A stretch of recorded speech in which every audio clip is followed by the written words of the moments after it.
नमस्ते। सधैँ जसो आजको भिडियो लिएर म उपस्थित भएको छु।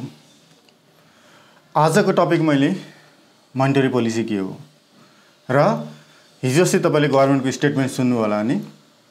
अब इन्ट्रेस्ट रेट बढ्छ भन्ने स्टेटमेन्ट उहाँले दिनुभयो र गभर्नरलाई इन्ट्रेस्ट रेट बढाएर के फाइदा हुन्छ, किन इन्ट्रेस्ट बढ्छ, इन्ट्रेस्टको रिलेसन चाहिँ के हो स्टक मार्केटमा र हामी जहिले पनि के हुन्छ भन्दाखेरि यदि इन्ट्रेस्ट बढ्यो भने स्टक मार्केट के हुन्छ, जहिले पनि अपोजिट रिलेसन हुन्छ, जस्ट अपोजिट रिलेसन हुन्छ। स्टक बढ्दा इन्ट्रेस्ट बढ्दा स्टक मार्केट घट्छ, इन्ट्रेस्ट घट्दा स्टक मार्केट के हुन्छ, बढ्छ। यथार्थ कारण के हो र शुक्रबारको मार्केट तपाईले हेर्नु भने लगभग केही लेभलमा धेरै ट्रान्जेक्सन भएको छ छोटो टाइममा र धेरै भोलेटिलिटी पनि भएको छ। भनेपछि वास्तवमै चाहिँ ठुला इन्भेस्टरले चाहिँ अथवा इन्स्टिट्युसनल इन्भेस्टरले एक्युमुलेसन गरेको हो त के वास्तवमै के त भन्दाखेरि मार्केट यही नै बटम लिएर बढ्न आँट्दै गरेको हो त र नेप्सेको पार्ट त छँदैछ, नेप्सेको एनालाइसिस छँदैछ, अरू यावत एनालाइसिस छँदैछ र तपाईहरुले यदि साँच्चै हिजो एक्युमुलेसन गरेको हो भने, शुक्रबार हो भने कसरी थाहा पाउने, के हेरेर तपाईले थाहा पाउने, यी यावत कुरा लिएर म तपाईले आज के गर्नेछु भन्दाखेरि डिस्कसन गर्नेछु। सबैभन्दा सुरुमा म स्लाइडमा आउँछु। मोनेटरी पोलिसी के हो र एनआरबीले राष्ट्रिय बैंकले किन इन्ट्रेस्ट रेट इन्क्रिज गर्छ, किन इन्क्रिज गर्छ। फर्स्टमा तपाईले हेर्ने भने मोनेटरी पोलिसी भनेको चाहिँ म्याक्रो इकोनोमी हो, जसले चाहिँ के गर्छ भन्दाखेरि राष्ट्रिय बैंकले हरेक गभर्नमेन्टको सेन्ट्रल बैंकले चाहिँ यो पोलिसी डिटरमाइन गर्छ। अर्को भनेको चाहिँ यो किन गर्छ भन्दाखेरि यसको अब्जेक्टिभ्स भनेको चाहिँ इन्फ्लेसन कन्ट्रोल गर्नलाई, कन्जम्सन, ग्रोथ अनि लिक्विडिटी के गर्नलाई भन्दाखेरि तपाईलाई कन्ट्रोल गर्नलाई के गर्छ भन्दाखेरि यो मोनेटरी पोलिसी बनाउँछन्। अब मोनेटरी पोलिसीको टुल्सहरु के त, इन्फ्लेसनको टुल्सहरु के हो, कन्जम्सनको टुल्सहरु के हो, लिक्विडिटीको टुल्सहरु के हो, यी यावत टुल्सहरु के हो र मोनेटरी पोलिसी बनाउँदाखेरि के चलाउँछन् त, के टर्म्सहरु चाहिँ राष्ट्रिय बैंकले चलाउँछ र मनीको सप्लाई के त भन्दाखेरि कन्ट्रोल गर्छ। राष्ट्रिय बैंकको काम भनेको दुईटा मात्र हो, एउटा मनीको सप्लाई गर्ने, एउटा के हो त भन्दाखेरि इन्फ्लेसन गर्ने, कन्जम्सन गर्ने अनि लिक्विडिटीलाई के त भन्दाखेरि मेन्टेन गर्ने हो। यी जति गर्दाखेरि के गर्छ भन्दाखेरि यिनीहरुले यी यावत कुराहरुलाई चाहिँ चलाउँछन्, यी टुल्सहरुले के गर्छ भन्दाखेरि चलाउँछन्। फर्स्टमा तपाईले हेर्नु भने इन्ट्रेस्ट रेट, सेकेन्डमा तपाईले हेर्नु भने एसएलआर, थर्डमा तपाईले हेर्नु भने सीआरआर, त्यसपछि फोर्थमा रिपो, रिभर्स रिपो अनि एमएसएफ अनि त्यसपछि ट्रेजरी बोन्डको अनि त्यसपछि बोन्डको डिबेन्चरको के हुन्छ भन्दाखेरि तपाईले इन्ट्रेस्ट रेट के गर्छ, चेन्ज गर्छ। यो टपिक यो हरेकको टपिकमा छुट्टै बनाउने छु। आज म तपाईले के भन्दैछु भन्दाखेरि मोनेटरी पोलिसी किन बनाउँछन् र राष्ट्रिय बैंकले किन इन्ट्रेस्ट रेट इन्क्रिज गर्छन्, उसको उद्देश्य के हो। यही हेर्ने भने इन्ट्रेस्ट रेट सबै तपाईले थाहा छ, सबैले थाहा छ, इन्ट्रेस्ट रेटको बारेमा केही भन्नै पर्दैन। एसएलआर भनेको चाहिँ सर्टेन लेभलमा के गर्छ भन्दाखेरि NDTL, net deposit time, net demand time deposit जति हुन्छ अथवा फिक्स्ड डिपोजिट अथवा चाहिँ जति डिपोजिट हुन्छ सेभिङ डिपोजिट, त्यसको के गर्छ भन्दाखेरि सर्टेन पर्सेन्टेज के गर्छ एसएलआर बैंकले मेन्टेन गर्नुपर्ने हुन्छ। कसैको 10% होला, कसैको 9% होला, कसैले के भन्दाखेरि 7% होला। र जतिसुकै होस् के गर्न पाउँदैन भन्दाखेरि जति एसएलआर भयो लोन के गर्छ भन्दाखेरि कम दिन पाउने हुन्छ उसलाई। त्यसैगरी सीआरआर, सीआरआर पनि के गर्छ भन्दाखेरि चाहिँ राष्ट्रिय बैंकमा रिजर्भ राख्नुपर्ने हुन्छ, क्याश रिजर्भ रेशियो भन्ने हुन्छ, सर्टेन पर्सेन्टेज हुन्छ यसको सर्टेन पर्सेन्टेजमा के गर्छ भन्दाखेरि उसले रिजर्भ राखिरहेको हुन्छ, त्यो भनेको के हो भन्दाखेरि सीआरआर। रिपो, रिभर्स रिपो तपाईले हेर्ने भने रिपो भनेको चाहिँ बैंकले लोन लिनु पर्यो भने कहाँ जान्छ भन्दाखेरि राष्ट्रिय बैंकमा जान्छ। भनेपछि राष्ट्रिय बैंकले के दिन्छ, रिपो भनेको चाहिँ इन्ट्रेस्ट रेट हो, राष्ट्रिय बैंकमा लिनु पर्यो भने बैंकले के गर्छ भन्दाखेरि रिपो अनुसारको के गर्छ भन्दाखेरि उसले इन्ट्रेस्ट पाउँछ अथवा रिपो अनुसारको के पाउँछ भन्दाखेरि लोन पाउँछ। एमएसएफ भनेको चाहिँ मार्जिन स्ट्यान्डिङ फेसिलिटी भनेको चाहिँ तपाईले रिपो र रिभर्स रिपोको चाहिँ के हुन्छ भन्दाखेरि डिफरेन्स हो। त्यो चाहिँ दुईटाको डिफरेन्स मिलेन भने के गर्छ भन्दाखेरि एमएसएफबाट उसले इन्ट्रेस्ट रेट के गर्छ डिटरमाइन गर्छ। ट्रेजरी बिल, बोन्ड र डिबेन्चर त तपाईले थाहा छँदैछ। यो भनेको त के हो त भन्दाखेरि मोनेटरी टुल्स हो। यसको भिडियो म छुट्टै बनाउने छु। एसएलआर के हो, सीआरआर के हो, रिपो रिभर्स रिपो के हो, एमएसएफ के हो र ट्रेजरी बोन्ड र डिबेन्चर के हो, म यसको भिडियो छुट्टै नै बनाउने छु। तर यति मात्रै बुझ्नुस्, तपाईले यदि यो बढ्यो, इन्ट्रेस्ट रेट पनि बढ्यो भने के हुन्छ भन्ने म इक्वेसनमा आउँदैछु। अब तपाईले हेर्ने भने यदि इन्फ्लेसन इन्क्रिज जति इन्फ्लेसनमा तपाईले नर्मली के हुन्छ भन्दाखेरि महँगी अहिले जुन तेलको प्राइस बढिरहेछ त्यो भनेको इन्फ्लेसन बढेको बुझ्नुस्। अहिले जुन पेट्रोलको प्राइस बढिरहेछ त्यो भनेको इन्फ्लेसन गरेर बुझ्नुस्। अहिले जुन ग्यासको अथवा जुन कन्जम्सनको गुड्सहरुको हाउसहोल्डको गुड्सहरुको प्राइस बढिरहेछ त्यो भनेको के बुझ्नु भन्दाखेरि त्यो भनेको इन्फ्लेसन हो। अब तपाईले यहाँ आउँदै छु यदि इन्ट्रेस्ट रेट घट्यो यदि राष्ट्रिय बैंकले इन्ट्रेस्ट रेट घटायो यदि रिपो रेट एमएसएफ के गर्यो घटायो अनि यदि एसएलआर र सीआरआर के गर्यो घटायो यदि ट्रेजरी बोन्ड डिबेन्चर र बोन्ड के गर्यो भन्दाखेरि इन्ट्रेस्ट रेट घटायो भने के हुन्छ भन्दाखेरि लोनको डिमान्ड एकदमै हाई हुन्छ किन भन्दाखेरि लोनेबल फन्ड बढ्छ किन भन्दाखेरि इन्ट्रेस्ट रेट घट्नु भनेको के हुन्छ भन्दाखेरि लोनको डिमान्ड के हुन्छ बढ्छ। लोनको डिमान्ड बढ्ने बित्तिकै के हुन्छ भन्दाखेरि मनी सप्लाई के हुन्छ बढ्छ भनेपछि मार्केटमा मनीको फ्लो के हुन्छ एकदमै धेरै इन्क्रिज हुन्छ।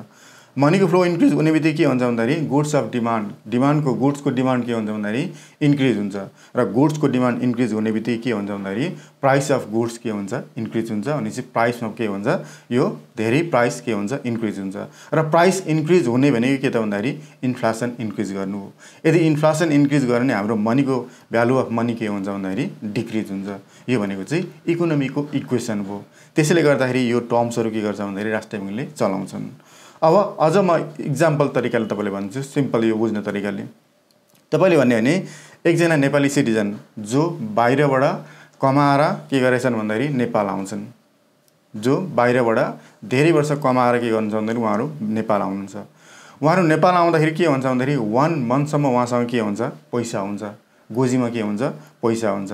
यदि त्यतिखेर 1 मन्थ भित्र उहाँले शपिङ गर्न जानु भने उहाँले कुनै पनि गुड्सको बार्गेनिङ गर्नुहुन्न किनभने उहाँसँग के हुन्छ त्यतिखेरसम्म पैसा हुन्छ र त्यतिखेर के हुन्छ भन्दाखेरि उहाँसँग मनीको सप्लाई के हुन्छ धेरै हुन्छ भनेपछि मनी के हुन्छ उसँग धेरै हुन्छ र मनी धेरै भने के हुन्छ भन्दाखेरि तपाईले उले कुनै पनि गुड्सको बार्गेनिङ गर्दैन बार्गेनिङ नगर्ने बित्तिकै के हुन्छ भन्दाखेरि प्राइस इन्क्रिज हुन्छ र यदि शॉप अनरले यदि दोकानदारले एकचोटी किन्दा बार्गेनिङ गर्दैनन् अर्कोचोटी किन्दा बार्गेनिङ गर्दैन जति भन्यो त्यतिको प्राइसमा दियो भने शॉप अनरले के गर्छ भन्दाखेरि आफ्नो प्राइस इन्क्रिज गर्दै गर्दै गर्दै जान्छन्। त्यसले गर्दाखेरि चाहिँ जब मनी सप्लाई के हुन्छ भन्दाखेरि मार्केटमा हुन्छ त्यतिबेर के हुन्छ भन्दाखेरि इन्फ्लेसन के हुन्छ इन्क्रिज हुन्छ भनेपछि मनीको सप्लाई भनेको एकदमै के हुन्छ भन्दाखेरि इम्पोर्टेन्ट पार्ट हो। त्यही भएर मनीको सप्लाई त्यसै अर्को एक्जाम्पल म तपाईलाई लिन्छु। अर्को एक्जाम्पलबाट तपाईले हेर्ने भने जस्तै कि यही हेर्नु repo rate interest rate SLR जेसुकै होस् तपाईले सपोज यो के गर्दै भन्दाखेरि घटाइदियो इन्ट्रेस्ट रेट 8 बाट 7 पुर्यायो इन्ट्रेस्ट रेट 12 बाट 10 पुर्यायो अथवा जेसुकै गर्यो इन्ट्रेस्ट रेट के गर्यो भन्दाखेरि घटायो भने के हुन्छ भन्दाखेरि रिपो रेट यहाँ घट्नु भनेको बैंकले सस्तोमा लोन पाउनु हो। कोसँग भने राष्ट्रिय बैंकसँग।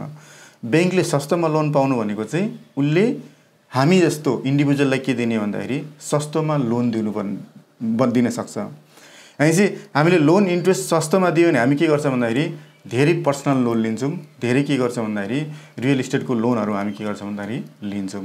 पर्सनल लोन किन भन्दाखेरि जहिले पनि लोनमा के हुन्छ इन्ड युज अफ फन्ड हुन्छ। जस्तै तपाईले होम लोन लिनुभयो भने तपाईले घर बनाउनलाई दिएको हो किनभने लाइफमा एक जनाले एउटा घर बनाउँछन् त्यो भनेको नर्मल कुरा हो कुनै प्रब्लम भएन। तर पर्सनल लोन भनेको के हुन्छ भन्दाखेरि इन युज अफ फन्ड के हुँदैन उसको हुँदैन यसले के को लागि लिन्छ भन्ने कुरो उले म खोलाउँदैन यसमा।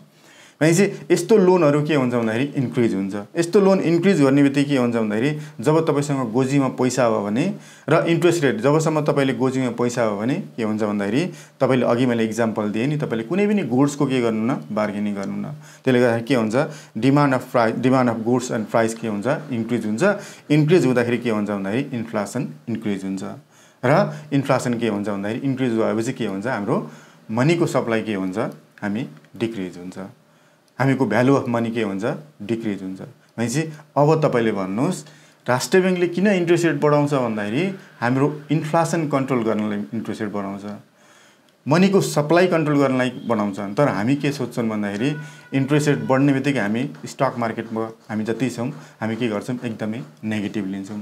त्यति धेरै पनि नेगेटिभ लिँदैन किन भन्दा राष्ट्रिय बैंकले के गरेको भन्दाखेरि हाम्रो भ्यालु अफ मनी डिक्रिज हुँदै गयो भने हामीले जतिसुकै स्टकमा कमाएको केही भ्यालु हुँदैन किन भन्दाखेरि जबसम्म हामीले डेली कन्जम्सनको गुड्सहरूलाई चाहिँ सस्तोमा किन्न सक्दैनौँ तबसम्म हामीले कमाएको कुनै अर्थ छैन। हामीले स्टक मार्केट बढे पनि के हुँदैन भन्दाखेरि हाम्रो अर्थ हुँदैन। त्यसले गर्दाखेरि राष्ट्रिय ब्याङ्कले यी टर्म्सहरू यसको लागि के गर्छ भन्दाखेरि चलाउँछन्। र अब यहाँ हेर्ने भने जस्तै इन्ट्रेस्ट रेट बढाइदियो भने रिपो रेट बढाए, एसएलआर बढाए, ट्रेजरी बोन्ड बढायो भने अघि नै मैले भने लोन घट्छ, लोन घटेपछि मनी सप्लाई घट्छ, मनी सप्लाई घटेपछि डिमान्ड अफ गुड्स बढ्छ र प्राइस अफ गुड्स के गर्छ घट्छ। प्राइस अफ गुड्स घटेपछि इन्फ्लेसन घट्छ, इन्फ्लेसन घटेपछि के हुन्छ भन्दाखेरि भ्यालु अफ मनी हाम्रो बढ्छ। त्यही भएर हामीले इन्ट्रेस्ट मैले अघि नै भने हामीले इन्ट्रेस्ट बढ्ने बित्तिकै हामी तर्सिन्छौँ। हामी इन्ट्रेस्ट बढ्नु भनेको चाहिँ यी पार्टहरूमा कन्ट्रोल गर्नलाई हो राष्ट्रिय ब्याङ्कले। भोलि गएर चाहिँ भ्यालु अफ मनी हाम्रो कन्स्ट्यान्ट रहोस्, राम्रो स्ट्रङ रहोस् र इन्फ्लेसन के होस् भन्दाखेरि महँगी के होस् कन्ट्रोल होस् भनेर राष्ट्रिय ब्याङ्कले यी टर्म्सहरू के गर्छ भन्दाखेरि चलाउँछन्। यहाँ रन गर्दैछु म। शुक्रबारको मार्केट हेर्नुहोस्, जस्तै 11 बजे नै के गर्यो भन्दाखेरि डिक्लाइन भयो। फर्स्ट आवरमा राम्रो डिक्लाइन भयो, 11:15 पनि राम्रो डिक्लाइन भयो, 11:30 पनि राम्रो डिक्लाइन भयो। जब 11:30 के गर्यो भन्दाखेरि 1800 को वरपर टच गर्यो 11:45 बजे। त्यसपछि 11:45 देखि 12 बजे पनि बढ्यो, 12:15 के गर्यो भन्दाखेरि राम्रै बढ्यो र यो बिचमा हेर्ने भने लगभग 70 पोइन्टको इन्क्रिज छ। यो 70 पोइन्ट्सको के भन्छ इन्क्रिज छ। कति मिनटमा भन्दाखेरि 11:45 देखि लिएर 12:20 सम्ममा यो लगभग कति पोइन्ट छ भन्दाखेरि 70 पोइन्टले बढेछ। त्यसपछि एउटा 12:30 बाट डिक्लाइन भयो, 12:45 के गर्यो अलिकति माथि भयो र 1 बजेमा कति भन्दाखेरि 1862 के गर्यो नेप्से क्लोजिङ भयो। अब यो क्लोजिङ भयो भने यो बिचमा कसले एकोमुलेसन गरेको त, यो बिचमा कसले एकोमुलेसन गरेको त्यो पार्टमा तपाईँले देखाउँछु। जस्तै कि यस्तै पार्टहरू तपाईँले हेर्नु पर्यो भने कसरी हेर्नुहुन्छ त, तपाईँले सिम्पल के गर्नुहोस् भन्दाखेरि तपाईँले नेप्से अल्फा खोल्नुहोस्, गुगलमा जानुहोस् र नेप्से अल्फा खोल्नुहोस्। नेप्से अल्फा खोलिसकेपछि तपाईँले कहाँ जानु पर्यो भन्दाखेरि यहाँ गएर तपाईँले नेप्से डेली नेप्से भनेर तल जानुहोस्। यहाँ तल गइसकेपछि तपाईँले यहाँ के हेर्नु पर्यो भन्दाखेरि टप ब्रोकरको हेर्नु पर्यो। भनेपछि यहाँ मैले किन हेरेको छ भन्दाखेरि यति धेरै 70 पोइन्ट बढ्यो भने कसले एकुमुलेसन गरेको त्यही हेर्न खोजिरहेको छु मैले। भनेपछि यहाँ कसले गर्यो भन्दाखेरि 45 ले 18 करोड, 49 ले 7 करोड, 57 ले झन्डै 6 करोड, 58 ले झन्डै 4 करोड। भनेपछि अब तपाईँले के थाहा पाउनु पर्यो भन्दाखेरि यो त मैले हेरेँ 45 ले गऱ्यो, 49 ले गऱ्यो, 47 ले गऱ्यो। अब यो मध्येमा कुन स्टक चाहिँ 45 ले सबभन्दा धेरै कुन स्टक बाई गर्यो भन्ने हेर्नु पर्यो भने तपाईँले कहाँ जानुहोस् भन्दाखेरि यहाँ जानुहुन्छ। यहाँ गएपछि के गर्नुहुन्छ भन्दाखेरि तपाईँले चाहिँ यहाँ फ्लोर सिट भन्ने छ, यहाँ डेलीमा जानुहुन्छ। डेलीमा गइसकेपछि तपाईँले अघि के थाहा पाउनु भन्दाखेरि 45 ब्रोकरले बाई गर्यो भने चाहिँ ब्रोकर वाइज टप बाई भनेर तपाईँले यहाँ क्लिक गर्नुहोस् र यहाँ 45 क्लिक गर्नुहोस्। यहाँ 45 क्लिक गर्नु भने तपाईँले सबैभन्दा धेरै बाई गरेको कुन हो भन्दाखेरि 45 ले केबिएल बाई गर्यो। त्यसै गरी अर्को तपाईँले हेर्ने भने 49 ले के बाई गर्यो भने 49 ले चाहिँ एसएडिबिएल पी भनेर बाई गर्यो, उसले प्रमोटर सेयर बाई गर्यो। त्यसै गरी 57 ले के बाई गर्यो भने 57 को तपाईँले यहाँ जानुहोस्। 57 मा तपाईँले हेर्नुहुन्छ 57 मा के बाई गर्यो, 57 मा एसएडिबिएल बाई गर्यो। भनेपछि अब तपाईँले स्टक वाइजमा जानुहोस्, कसले बाई गरेछ कसले सेयर गरेछ भनेपछि केबिएल मा तपाईँले जानुहोस्। केबिएल मा कति किता बाई गर्यो भन्दाखेरि लगभग 4 लाख किता यहाँ गएको छु म, 4 लाख किता बाई गर्यो। भनेपछि अब सेल कति गर्यो केबिएलकै भन्यो भने यहाँ केबिएल को सेल कति गर्यो भने 4 लाख कितै सेल गरेछ। भनेपछि कुनै तपाईँले भने यो भनेको सर्कुलर ट्रेडिङ हो। जसको 4 लाख किता बाई गरेछ 4 लाख किता सेल गरेछ भनेदेखि अहिले भनेको जुन 4 बारको क्यापिङ छ त्यो क्यापिङले के गर्छ भन्दाखेरि अहिले सर्कुलर ट्रेडिङ गरेर एउटा व्यक्तिको अर्को व्यक्ति ट्रान्सफर गरेर चाहिँ यो के गरेछ भन्दाखेरि टर्नओभर भइरहेछ। त्यसै गरी तपाईँले अर्को हेर्नुभयो एसएडिबिएल। एसएडिबिएल तपाईँले हेर्ने भने 57 28,000 के गर्यो भन्दाखेरि 57 ले बाई गर्यो। भनेपछि 57 ले सेल गरेर हेर्ने 57 ले के गरेन भन्दाखेरि तपाईँले 11,000 को के गर्यो सेल गर्यो। भनेपछि यसमा के देख्यो भन्दाखेरि के लेभलमा तपाईँले डिमान्ड देख्नुभयो। अब म तपाईँले अर्को पार्टमा आउँदैछु। नेप्सेमा म आउँदाखेरि चाहिँ सबैभन्दा सुरु मैले फिबोनाची ताने। फिबोनाची मैले त हिजो पनि तानेको थिएँ, अस्ति पनि तपाईँले तानेर देखाएको थिएँ। यहाँबाट मैले रिट्रेस गर्दाखेरि के भयो भन्दाखेरि ठिक्क यो 0.1.6818 बाट के गर्यो भन्दाखेरि यो फर्केको छ। भनेपछि के एजम्सन गर्न सकिन्छ भने फिबोनाचीबाट 1.618 बाट फर्किन्छ कि भन्ने हाम्रो एजम्सन थियो। लगभग यो के गर्यो भन्दाखेरि टच गरेर राम्रो क्यान्डल के गरेछ भन्दाखेरि बनाएको छ।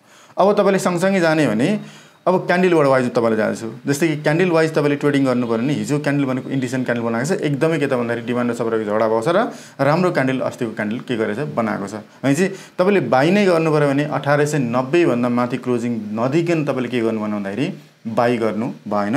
1890 तपाईँले माथि क्लोजिङ दिनै पर्यो अनि मात्रै तपाईँले बाई गर्नुहुन्छ र तलको स्टप लस कतिमा आउँछ भन्दाखेरि 1806 भनेको चाहिँ तपाईँले मुनि आयो भने मात्रै तपाईँले स्टप लस गर्नुहुन्छ। यो बिचमा तपाईँले ट्रेडिङ गर्नु हुन्न। यो भनेको क्यान्डलबाट दिएको हो।